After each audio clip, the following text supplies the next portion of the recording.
স্ত্রী। এই কথা কেন? কোন পুরুষ তো তোর দূরে যায় না। যা, এই যে আমাকে বিয়ে কর, নাহলে মরে যাবো। তোরা আসিস কে? এই মহিলা, লজ্জা শরম নাই তো? এত বড় অসভ্য বেহায়া কেমনে হলি তোরা? নিজের জীবনের সবচাইতে দামি সম্পদ একটা ছেলের হাতে তুলে দিয়া বিবাহের আগে অবৈধ একটা সন্তান নিয়ে তার বাড়িতে যা বলো, আমার পেটে 3 মাস। তো লজ্জা লাগে না? কেমনে পারো বোন? কেমনে পারো নিজেকে এত ছোট করতে? কেমনে পারো তোমরা? নারী, তুমি না ফাতেমা খাদিজার উত্তরসূরি?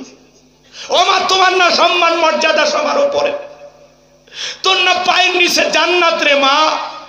কেমনে পারিস নিজেকে এত সস্তা বানাইতে? কেমনে পারিস? কেমনে পারিস? ও মা, প্যাকেটের ভিতরে থাকো মা, পর্দার ভিতরে থাকো মা। কোন দুষ্ট লোকের কথায় নিজের জীবনের এত বড় ক্ষতি করো না। ভালো হয়ে যা মা। এগুলো দেখতে কষ্ট হয়। আজকে নারীদেরকে সস্তার পণ্য বানানো হচ্ছে। আজকে নারীদের মূল্যায়ন নাই, নারীদের দাম নাই। এর পেছনে নারী নিজেই দায়ী। 2 দিনে মোবাইলের সম্পর্ক কেমনে এই অপরিচিত একটা ছেলের সাথে কিভাবে যায় তোমার?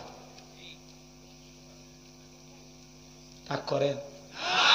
আহা, এই সমাজটা আজকে পরকীয়ার অভিশাপে দগ্ধ।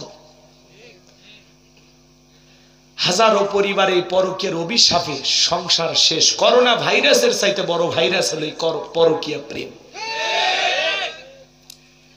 খালি দোষ কি নারীর? এক হাতে তালি বাজায়। যুবক, তোমার কি দোষ নাই? তোমার স্ত্রীর সাথে যদি কেউ পরকীয়া প্রেম করে মাইনে নেবা? তোমার বোনের সাথে, তোমার মায়ের সাথে, তোমার ফুফু খালার সাথে? তাহলে ওই মহিলা তো কারো না কারো স্ত্রী, কারো না কারো খালা, কারো না কারো ফুফু, কারো না কারো মা। তার দিকে কেমনে চোখ পড়লো? একটা মেয়ের স্বামী আছে, সন্তান আছে, সেই নারীর দিকে কেমনে নজর যায়? এত ছোট তোমার মন মানসিকতা, এত এত নিকৃষ্ট। ফাজিল ছেলে কোথাকার। তোরা মানুষ হবি কবে? কথা কর না, রাগ কইরেন না বাজা। খারাপ লাগে, অনেক খারাপ লাগে। আজকে সমাজে যা চলতেছে মুখে বলা যায় না, নিজেরই লজ্জা লাগে। আল্লাহ যেন এই জাতির তরুণ তরুণীদেরকে, নারী পুরুষদেরকে হেদায়েত দান করেন। জোরে বলেন আমিন। আরেকটু জোরে বলেন আমিন। যুবক, কত নারী আছে স্বামী পরিত্যক্তা, বিধবা, অসহায়, 2-3টা বাচ্চা আছে। যাও বিয়ে করো, আল্লাহ খুশি হবে। যাও বিয়ে করো। এই কথা কয় না? কিন্তু স্বামী আছে, সন্তান আছে, সেই জায়গায় কেমনে নজর যায়? রুচিহীন ছেলে কোথাকার। এ কথা কয় না? কেমনে কোন ভাষায় বললে তোরা ভালো হবি বলতো? বেশি গালি দিতে পারি না তো, জবানে তো বাইদা যায়। কি রহমানি হুজুর আছেন? একটু টেনশনে আছে, আরো 2 দিন মাহফিল তো টেনশনে আছে। আবার আমি গাইবান্ধার মানুষ, এলাকায় সে কি ওয়াজ করা লাগে না করলে আমি অত লাইন ঘাট বুঝি না ভাই। আমি উত্তরবঙ্গের মানুষ, এলাকায় চলি। ঢাকায় যে কেমনে ওয়াজ করা লাগে আমি বুঝি। আমার দাওয়াত দিয়ে উনি বিপদে পড়ে গেছে। এই জন্য ভাইরা যারা ওয়াজ শুনতেছেন মন খারাপ করবেন না, ওনার কোনো দোষ নাই। আমি আমার লাইন মতো চলতেছি। কথাকে বুঝতে পারতেছেন? রাগ করেন? তাকবীর দেন, লিল্লাহি তাকবীর। ওদেশে টিকটক আসিয়া সব গেল ভাসিয়া। টিকটক ভিডিও বোঝেন না? মহিলা নুডলস রান্না করে, তারও টিকটক বানায়। হ্যালো বন্ধুরা, দেখেন কিভাবে নুডলসটা রান্না করতে হয়। প্রথমে সয়াবিনের তেল দিবেন, এরপরে তেজপাতা, তারপরে আমার গালতে একটা থাপ্পড়। এত নির্লজ্জ বেহায়া নারীরা টিকটক ভিডিও বানায়। যার বউ টিকটক ভিডিও করে, তোর কপাল ভালো, একটা সেলিব্রিটি বউ পাইছিস। পারলে সকাল বিকাল বইয়ের পায়ে পানি আর দুধ দিয়ে ওই পানি খাস। আজিল ছেলে কথা। আমার বউ টিকটক ভিডিও করবে, আমার বউয়ের শরীর অঙ্গ প্রত্যঙ্গ আর একজন মানুষ দেখবে, সেই বউ ভাত দিয়ে পালা লাগবে। কিশোর রাস্তার ফোকন্নিক ভাত খেলাম, তাও বউ ভাত দেব না। বউ টিকটক করে, কিচ্ছু কেন মফিস।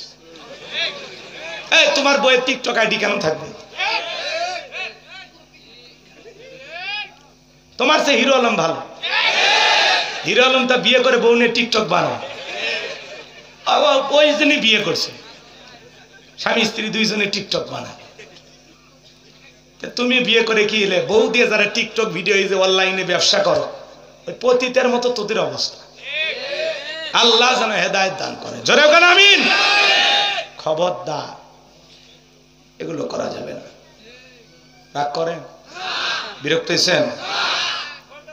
বউদের টিকটক ভিডিও বানাবেন, মনে থাকবে আমার বউ পার্সোনাল জিনিস, এটা পাবলিসিটি করার জিনিস না, মানুষকে দেখানোর জিনিস না। নায়ক গায়ক তারা দেখাবে, আপনি কেন আপনার বউকে দেখাবেন বলেন? আল্লাহর ভয় নাই আপনার? আপনার বইয়ের ছবি কেন ফেসবুকে ছাড়বেন? যারা বইয়ের ছবি ফেসবুকে ছাড়ে এদের রুচিতে সমস্যা, কুত্তে ওর মাথার পেশাব করে দিয়েছে। বউ পাবলিসিটি করার জিনিস না, বউ হলো পার্সোনাল জিনিস, একা একা দেখার জিনিস। বইয়ের সব আদর ভালোবাসা রূপ সৌন্দর্য দেখার অধিকার শুধুমাত্র আমার। আর অনেকের বউ স্বামী ঘুমাইছে, মাথাতে একটু চুলটুল নাড়ে আর বলে স্বামী আমার কাছে দামি, পৃথিবীর সবচেয়ে দামি গহনা, স্বামী আমার বস, স্বামী আমার সব। পরে টিকটক ভিডিও বানান শেষ, লাত্তি মেরে কয় যা কন্টেন্ট তৈরি হয়ে গেছে। এক পিচ্চি বাচ্চা টিকটক বানাইছে, হাত তুলে বলে আল্লাহ আমারে 10 লাখ টাকা দিয়ে, আল্লাহ আল্লাহ আমারে 10 লাখ টাকা দিয়ে, আল্লাহ 5 লাখ টাকা আমি তোর রাস্তায় দান করবো। আল্লাহ আল্লাহ তোমার যদি বিশ্বাস না হয়, আল্লাহ তোমার 5 লাখ তুমি কেটে নিয়ে আমার 5 লাখ আমারে দে। বাচ্চারাও যে আপডেট হয়েছে ভাই, হিসাব সারা। ওদের সে টিকটক আসিয়া সব গেল বাসিয়া, সিদ্দিক সোরা নায়ক হইছে আইডি খুলিয়া, হিরো আলম নায়ক হইছে আইডি খুলিয়া। এই মোবাইলে হাই কি জাদু আছে ভাই, পোলা পান বুঝাছে, পড়ালেখা তুইলা রাখছে সপ্তম আকাশে। এখন আর পড়াশোনা নাই, এখন ওয়াজ মাহফিলের মাইক বাজবে, এটা ওটা হবে, এটা নাকি পড়াশোনা ডিস্টার্ব হয়ে যাবে। তোমার ছেলে পড়ে, সারাদিন অনলাইনে ফেসবুকে পড়ে আছে, কথা বলেন না কেন?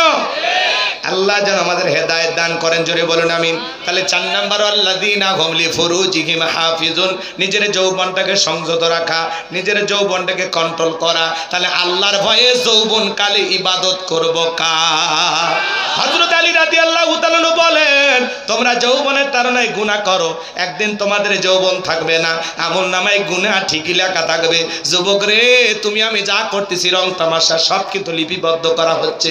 মুরব্বী চাচা যারা আছে ওরা বলতেছে ভাতিজা মনে আমাদেরকে ছাড় দিল না। চাচা এক সময় আপনারও 22 বছর 25 বছর বয়স ছিল, ওই যে সৈয়লা নৌকা চড়ে কাশফুলের ওই সাইটে চরের ভিতরে যা কি ভিডিও আছে না নাই, আল্লাহর ফেরেশতা কিন্তু ওই দিনের ইতিহাসও লিখে রাখছে।